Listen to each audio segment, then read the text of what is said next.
Now, since we have all the required factors, let's proceed to have a look of how different architecture looks like. For demonstration purpose, these are purely designed based on my experience on Splunk for after working for close to 5 years. In these tutorials, I have made 3 scenarios of architecture, that is small, medium, large enterprise.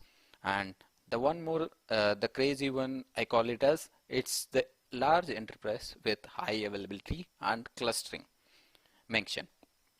Let's go through them one by one. The first one, as we see in our screen, it is the small architecture which can be compared to an organization with a license limit which is less than 100 GB per day. As you can see in this picture, we have one indexer, one searcher, and couple of people using it, and we have lots of data forwarded from many different sources. This is how typical small enterprise architecture looks like.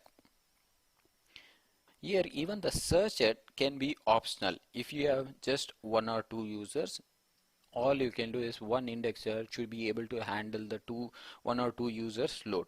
You can deploy everything as a single standalone instance, but always keep in your mind, in a big organization, even if the license is 100 GB per day, it's good to start deploying them in distributed mode. When I say distributed mode, it means that all the Splunk components are of dedicated roles. That means searcher is separated, indexer is separated, forwarders are separated, heavy forwarder. So this is how each dedicated roles are configured. So we call it a distributed mode of deployment. I say this because as an organization, let's say a big corporation, it has purchased 10 GB license for just monitoring their logs.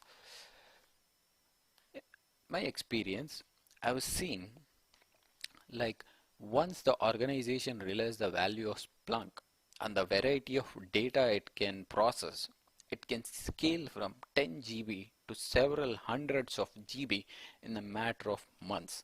So as an architecture, you should be aware of what level of data you have in your organization and how big is your organization, so that you should always think one step ahead, so that you cover all these scenarios, and you should be ready that in case if I expand from 10 to 100 gigs, I need to add more indexes, more searches, so it's better to deploy from get going in a distributed mode.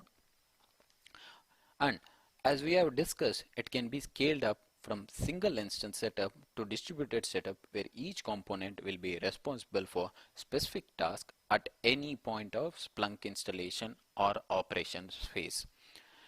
In previous videos, we have gone through saying that you can add your search at any time. You can add your indexer any time. There is no impact, no data loss, or no operational disruption, because that is how Splunk has been designed. It is easy to scale horizontally and vertically. You can add resources to one machine.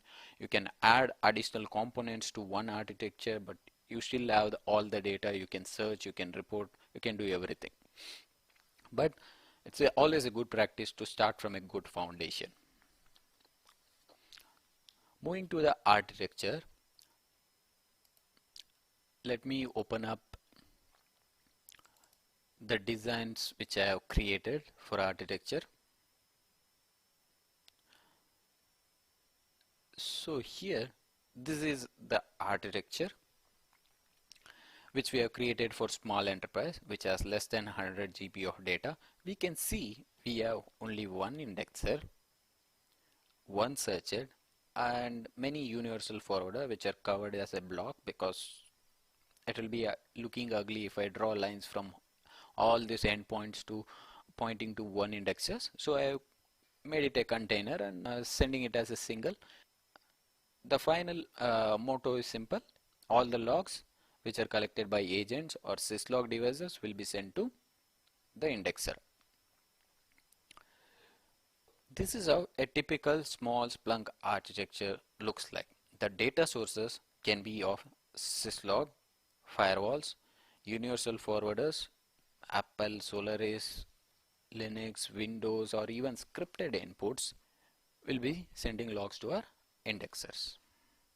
And the searched, if you come to the data flow, the logs have been collected from the universal forwarder and it has been sent to indexer where it is parsed, broken down into pieces and then stored into our storage. The indexer holds 100% of the data here. Searched is the one which queries the indexer based on the searches we write or the alerts or the reports, and this query is run on the storage and indexer fetches the results and gives it to searched for visualization or alerting purposes.